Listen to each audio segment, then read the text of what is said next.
We know one thing for sure with this Sacramento Kings season, and it's that the Kings will not lose all 82 games. Finally, a victory for Sacramento, and they do it on their home floor, defeating the Miami Heat at the perfect time, right before they go on their first major road trip of the season. De'Aaron Fox turned in one of his most impressive performances of his career, and he did it without scoring the ball. I'll explain on today's episode of the Locked On Kings podcast. You are Locked On Kings, your daily Sacramento Kings podcast, part of the Locked On Podcast Network, your team every day. And now, ladies and gentlemen, it is that time for another episode of Locked On Kings. Hello and welcome into Locked On Kings, your podcast hub for Sacramento Kings coverage all regular season and all off season. My name is Matt George. I have the privilege of being your host here. I'm a Sacramento sports producer and reporter for ABC 10 News. I'm standing here on the court inside the Golden One Center. Hopefully the audio is a little bit better this time than last time. Yeah, the Golden One Center crew is still working. Hopefully not as much clanging and banging as after the Memphis Grizzlies game. But this is a better podcast to listen to anyway, of course, because the Kings finally won a game. And there are so many things from this game that I want to talk about. So many things to break down. I have a notepad here in front of me that's just covered in scribbles, things in the margins, things everywhere, all over the page. I wrote basically an essay of stats and moments and talking points and things that I want to get to. So there's going to be important moments from this game that I just skip over or that I forget because of everything that I want to talk about. So I'm going to need your help with that. If there are things about this game that you want to talk about, let's talk about it in the comment section down below. If you're watching on YouTube, you can send your thoughts to me on Twitter at MattGeorgeSack. If you want to tweet me publicly, you can also DM me privately, and feel free to send an email at any time, mattgeorgesports@gmail.com. So many things that I want to talk about from this 119-113 Kings win over the Miami Heat, who for some reason in the De'Aaron Fox era, the Kings just always seem to play very, very well, even though the Heat are one of the top teams in the Eastern Conference. But out of all the things I want to talk about, I have to start with the game that De'Aaron Fox put together. Really the fourth quarter that De'Aaron Fox put together. In my opinion, one of the most impressive De'Aaron Fox performances, not just of the season, but of his entire career. And my favorite De'Aaron Fox performance from this season. Yes, that includes the two 30-point games. I think he had a 33-point game on opening night, followed by a 36-point game. Those games were great from De'Aaron. But this fourth quarter was probably some of the best winning basketball that I've seen out of De'Aaron, period, in his career. You look at his stat line, you look at his numbers, you see 17 points. You're like, okay, that's kind of a ho-hum game for De'Aaron. He was capable of scoring in the high 20s to low 30s on a somewhat nightly basis. 5 assists. Okay, that number could be better. It's a little bit below his average so far. You see 13 rebounds. You go, holy smokes, what a number. That must be what Matt's talking about. 13 rebounds for a point guard against a physical team like the Miami Heat. That is massive for someone like De'Aaron, and the Kings could use every bit of that rebounding from him. But that's not what I'm talking about. I'm talking about the fourth quarter, the winning basketball that De'Aaron Fox put together. He only scored 4 points in the fourth quarter, and yet it was one of the best quarters of his entire career. Tyler Hero was going supernova, just supernova. He was red hot for the Miami Heat. He had 15 of his 34 points in the fourth quarter when Miami was leading that charge, battling their way back into the game. At one point got it down to a 1-point game after the Kings led by 22, and every Kings fan in this building was going, oh God, here we go. Not only are the Kings going to be 0-5 to start the season, their fifth loss is going to be a blown 22-point lead right before going on a 4-game road trip. Kings fans were expecting it. I know you were. And if you were more optimistic and knew that the Kings were going to pull out the game, hey, all the power to you. I'm glad you were right. Trust me, I'm glad you were right, because I was sitting up in that media section over there thinking, oh God, this is not going to be a fun one to talk about on the Locked On Kings podcast. But De'Aaron Fox, he didn't single-handedly by any means win this game for the Kings, but he is definitely the reason that the Kings won this game, in my opinion. Tyler Hero is going off. He gets to, I think, 32 points. And the Sacramento Kings suddenly put De'Aaron Fox on Tyler Hero. Now, you're going to hear from Mike Brown in a little bit. It wasn't that Mike assigned De'Aaron to take on Hero. De'Aaron took that upon himself. And this is not the first time that we've seen this season. I mentioned to you during the Los Angeles Clippers game how De'Aaron asked Kevin Huerter to take on or took the assignment of guarding Paul George on from Kevin Huerter when Paul George was having a massive game. De'Aaron is showing leadership on the floor, on the defensive end of the floor, by taking on those big assignments. He took on the Tyler Hero assignment, and he had 4 possessions in the final handful of minutes, 4 possessions guarding Tyler Hero that stood out to me. And in those 4 possessions, he contested all of Tyler's shots. Tyler went 0 of 3 in those 4 possessions with a turnover. And in one of those 4 possessions, De'Aaron Fox was actually switched on to Tyler, closed out well on an open 3-pointer, enough to contest it, so Tyler missed. De'Aaron defensively made the winning plays necessary to keep the Kings in the game. The Kings didn't need scoring from De'Aaron, they needed stops. And that's what he delivered in that moment.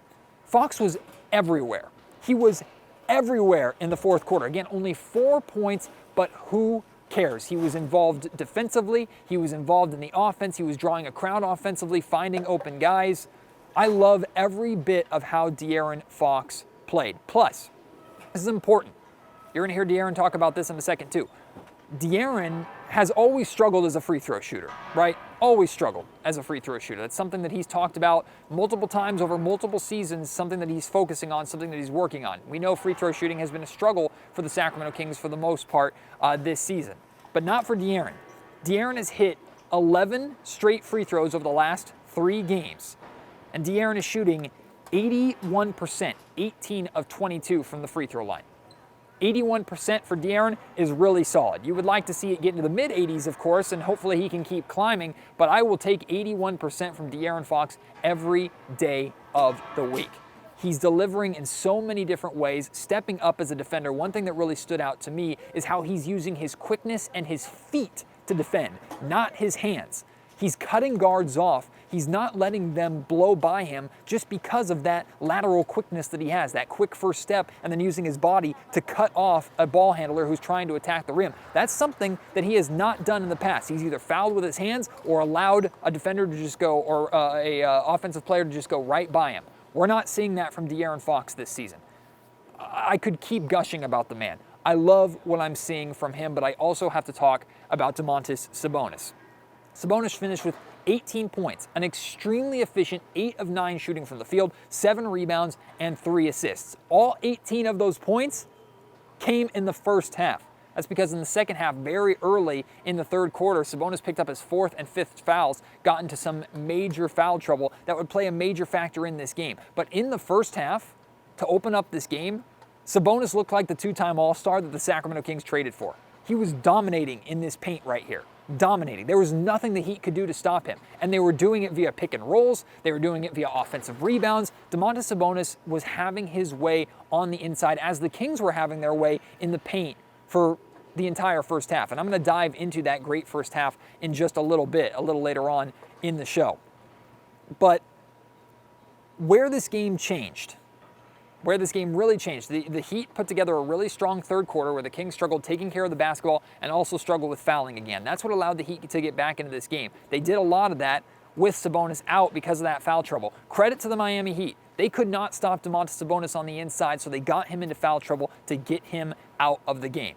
I give them a lot of credit for that because had Sabonis stayed out of foul trouble, I think he would have put up a high 20s, maybe flirted with 30s points per game performance with how dominant he was in the paint in that first half.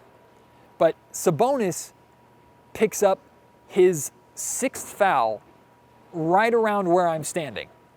And it was to call it a late whistle, I think is the understatement of a century, right? Sabonis steps in front of a defender or an offensive player who's attacking the basket, puts both hands in the air, takes the bump, shot goes up, shot rims out. Sabonis tips the ball, then catches the ball. So like 5 seconds have passed since the shot went up, and then the whistle is blown. That's the 6th foul. Sabonis fouls out of the game.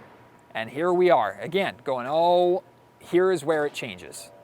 Here is where it changes. At that point, the score, was 104-100. The Kings just barely holding on to their lead. Domantas Sabonis, who's been arguably their best player on the night, fouls out. He's played a grand total of 5 minutes and 52 seconds in the second half. It was a recipe for a Kings loss. It was written in the stars. It was a story that we've read and seen so many times before over the last 16 years. Even if Sabonis wasn't on the team that long, De'Aaron Fox hasn't been on the team that long, it doesn't matter. We've seen Kings lose games this way so many times over the last almost 2 decades, right? Seemed like it was happening again. Sabonis fouls out. Again, 104-100 the score at that point. So how do the Sacramento Kings respond?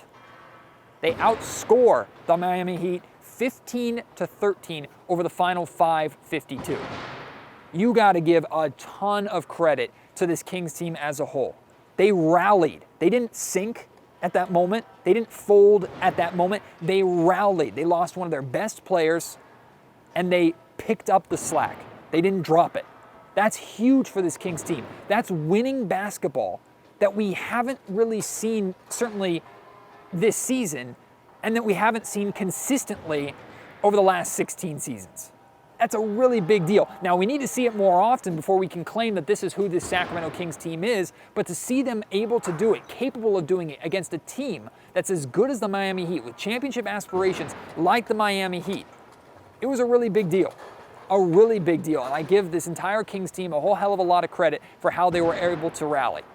Enough of me blabbing. I'm going to take a break. I want you to hear from head coach Mike Brown. I asked Mike Brown about De'Aaron Fox taking on that defensive assignment of guarding Tyler Hero at the end of the game. Mike Brown talks a lot about the only thing holding De'Aaron Fox back from being an all-star.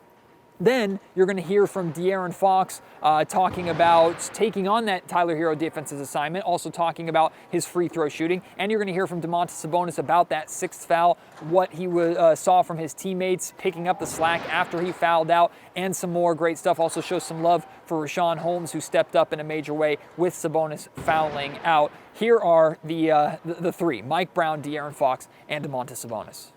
Mike, Tyler Hero had it going in the fourth quarter, and then I counted 4 possessions after that De'Aaron guarded him 0 for 3, 3 contested shots, and a push-off offensive foul.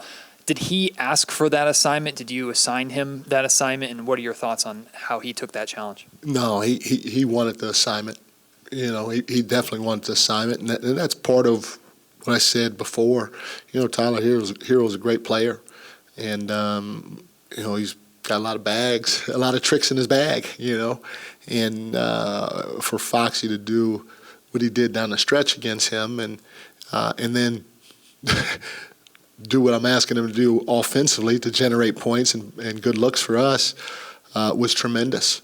But I'm telling you, is the more he gets put in those situations with an opportunity to win the game, in my opinion, that's the more you're going to see him step up in a lot of different areas so people can understand that he's got a complete game. At the end of the day, the only thing, in my opinion, that should hold him back from being an all-star is if our record's not good enough at that time.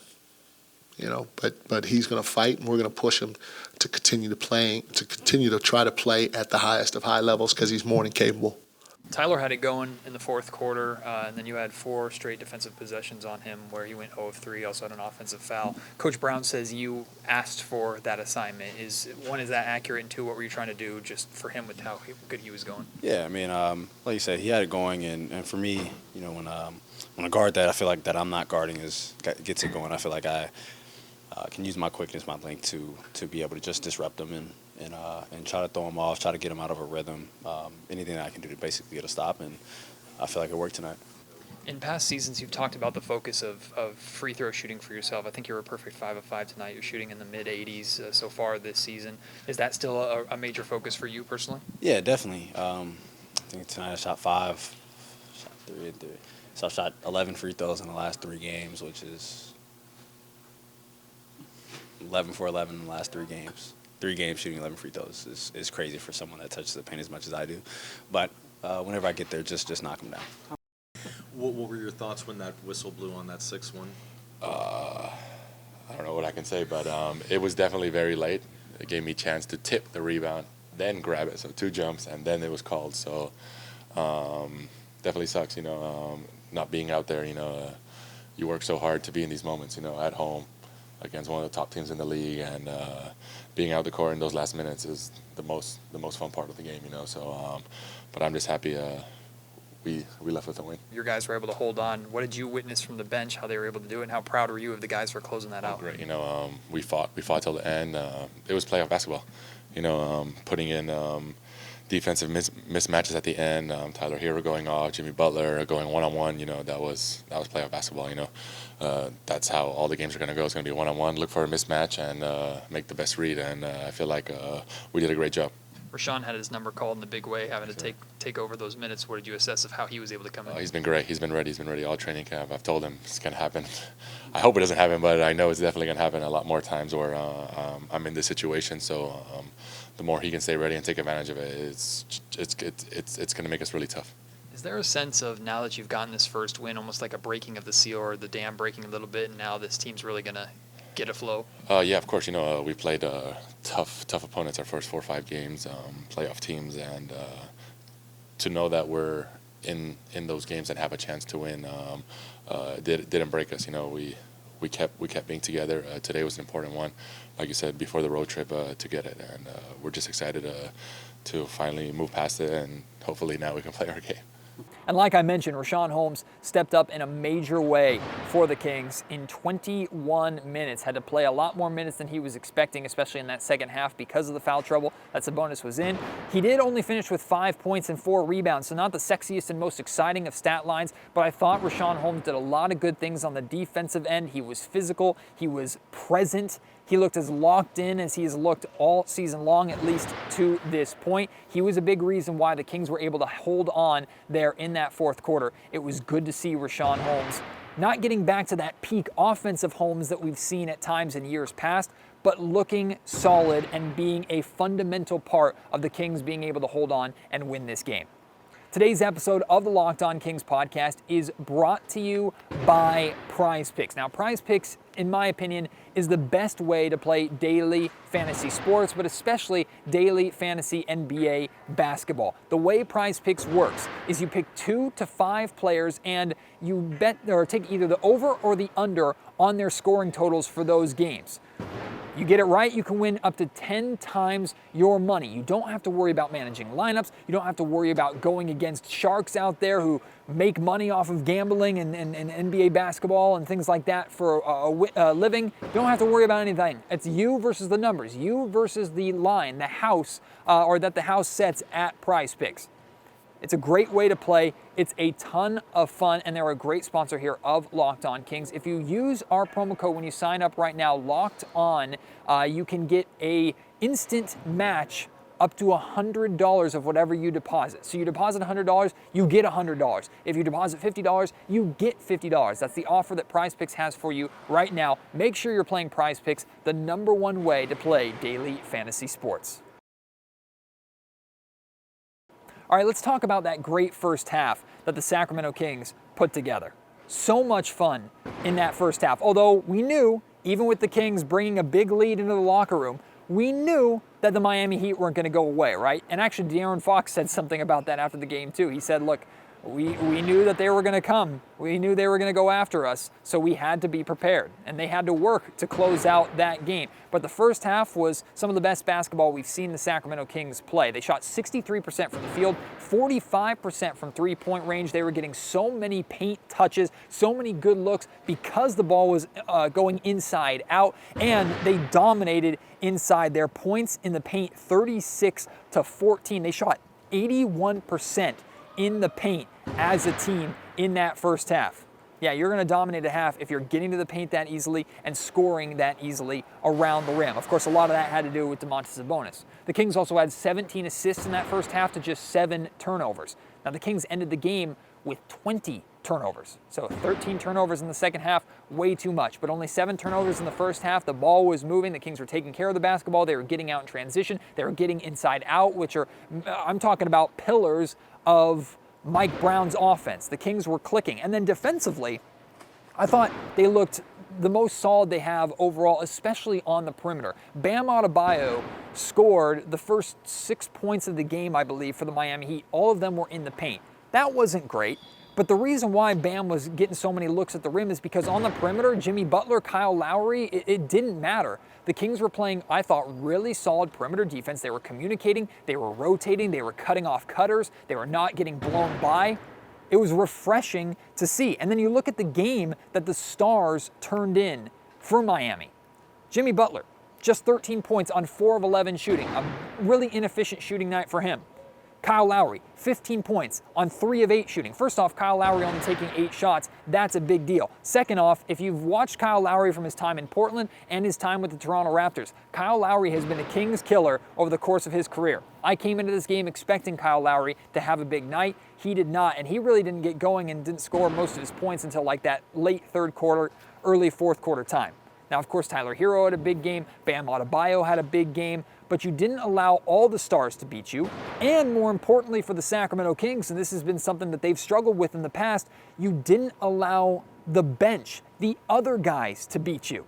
If you're doing all the hard work to keep Jimmy Butler and Kyle Lowry out of the scoring column, but you're allowing their 6th, 7th, 8th, and 9th men to come in and really bully you, it takes the wind out of your sails, right? It's almost depressing. Well, the Kings only allowed 19 bench points.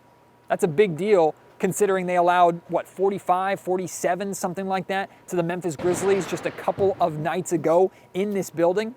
That's very clear improvement. I haven't even talked about the leading scorer for the Sacramento Kings yet. Kevin Huerter putting in a near-career performance. He was red hot tonight from three-point range. He shot 8 of 9 from 3, if I'm not mistaken, or was it 7 of 8? Excuse me, it was 7 of 8 from three-point range. And his career high is 29. He finished with 27 points in this game. Great to see, especially because he's coming off of a game where he got injured. Only played like 19 minutes or something like that against Memphis. We weren't sure how bad the injury was. He looked totally fine, and the Kings rode that hot hand for the majority of this game. He was shooting well from start to finish. It wasn't just one quarter or one half. Across the board, Kevin Huerter is shooting the ball well, and that's perfectly apparent in the numbers that he's putting up from three-point range so far this season. He's 20 of 37 from three-point range this season. That's 54%. It's a 5-game sample size, but 54% from Kevin Huerter. The Kings were hoping that he could continue to be his low 40% average three-point shooter when they traded for him with that Atlanta Hawks move. I'm telling you, as of right now, they've beyond won that trade, and every time he shoots, that trade just looks better and better for the Sacramento Kings. Do I expect 54% to carry over or carry on for the remainder of the season? No, but we're seeing that Kevin Huerter is capable of being very effective as a high-volume three-point shooter, and he's going to be enough of a three-point threat that it opens up opportunities for De'Aaron. And if you are going to guard De'Aaron, just like you have to keep an eye on Keegan Murray, just like you have to keep an eye on Malik Monk, you definitely have to keep an eye on the perimeter on Kevin Huerter. What else? Oh, also, 6 assists for Kevin Huerter in this game too. So it wasn't just the fact that he was scoring and lighting it up from three-point range, he was also distributing, finding his teammates. He led the Kings in assists with 4 at halftime, finished with 6, which ties Harrison Barnes for the most for the Kings this game. Getting it done for your teammates, getting it done with your jump shot. A great performance from Kevin Huerter in this game. Keegan Murray had a very sneaky good game. It didn't feel like watching that Keegan had the most phenomenal game. He was solid. He was missing some open shots. It didn't seem like a big standout performance from Keegan. But 22 points, 8 of 13 shooting from the field, 3 of 7 shooting from three-point range. How can you not take a performance like that? We're almost already getting used to Keegan just being a sneaky, good bucket getter. And honestly, Keegan Murray hit one of the biggest shots, maybe the biggest shot of the night. The Miami Heat, there was a three-point play right over here. Jimmy Butler was fouled, hit the free throw, cut the Kings' lead down to 1. The Kings come back the other way. Keegan Murray hits a wing 3, a wide-open wing 3 off of a attack to the rim and kick out. That puts the Kings back up by 4. Had the Kings not scored that possession, Miami may have taken the lead. That would have been their first lead of the game. They didn't lead at any point during this game. The Kings led from start to finish, which is also great to see. But that was a big-time shot from Keegan Murray, a shot that the Kings desperately needed to not stop the Miami Heat run, but slow it down a little bit. Get the Kings to settle in a little bit more. And not only was it a big shot that he hit, it was a big shot within the flow of the offense, something that we're very used to saying about and seeing from Keegan Murray already in his career. Now the Kings go on the road. Their first road trip of the year. Thank goodness they found a way to win one game, still 1 out of 4 on your home floor. Not good enough. The Kings know that. But they got the monkey off their back, right? They found that first win. Now can they build upon it? There are some winnable games on this road trip. But of course, it's harder to win on the road. You got Charlotte on Halloween, and you best believe the Charlotte Hornets are looking at the Kings as a get-right game themselves. You've got the Miami Heat, who are definitely going to want revenge in their own building. You've got the Orlando Magic, a team the Sacramento Kings should be better than, but should sometimes means nothing with the Kings and their history of playing down to their opponents. And finally, you wrap up at Golden State against a Warriors team that just beat you and put up 50 points on you in the second quarter, 89 points on you in the first half in their building just a week or so ago. It's a tough road trip, but the Kings are going to have good opportunities to pick up some wins on this road trip. Let's see how good the record is when they return to this building. It's going to be a while since we're back in this building. Of course, you can join me for all of the coverage of the Sacramento Kings over the course of this road trip. The conversation continues even if the Kings aren't playing at home. However, the Halloween game, I'm going to be out with my family celebrating Halloween with my son, so I probably won't have an instant reaction Kings and Hornets post-game show. I'll be watching that game later. It might be a late release or maybe a next day release, so keep an eye out for that. And of course, I want to hear from you. Your thoughts on this game, your thoughts on the Kings' 1-4 start to the season. Do you feel better now that they've gotten that first win? Tell me about it. You can reach me on Twitter at MattGeorgeSack, email me mattgeorgesports@gmail.com, or leave your thoughts in the YouTube comment section down below. But as for right now, we are done. From the Golden One Center, my name is Matt George. You've been listening to Locked On Kings, part of the Locked On Podcast Network.